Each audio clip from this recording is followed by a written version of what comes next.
American politics is just getting more entertaining by the day. So here's our, tough guy, Joe Biden, talking about how he provided Vladimir Putin with a list of areas that are completely off limits when it comes to cyber attacks. Here's Biden kind of boasting about it. Listen. Another area we spent a great deal of time on was cyber and cybersecurity. I talked about the proposition that certain critical infrastructure should be off limits to attack, period, by cyber or any other means. I gave them a list. If I'm not mistaken, I don't have it in front of me, 16 specific entities, 16 defined as critical infrastructure under U.S. policy, from the energy sector to our water systems. Of course, the principle is one thing. It has to be backed up by practice. Responsible countries need to take action against criminals who conduct ransomware activities on their territory.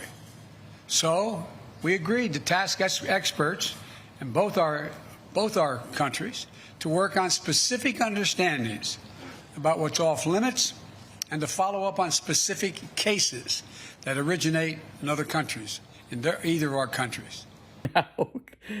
What do you make of this stuff? How do you translate this? I mean, what comes to mind immediately is that essentially what Biden is saying is basically, don't yank off my nuts. I mean, I'm really attached to my nuts. If you want to pull off a finger or toe or even my ears, go for it. But, I'm really attached to my nuts.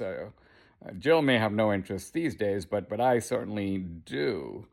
Now, is the idea here to give Putin a list? Let's think of it from Putin's point of view. He's thinking, okay, great. These are the 16 things that America really cares about. If we really want to put America flat on its back, let's attack these 16 areas. Let's go after Biden's list. Biden's actually telling him what the list is. And then think about it from another angle.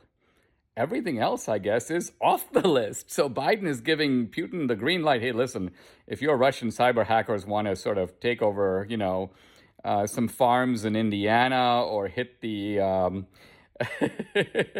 hit the fracking in Texas or take over the natural resources of Alaska or go after industry in Tucson.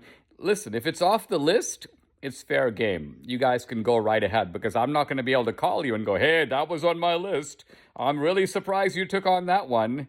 So from every possible angle, this is idiocy.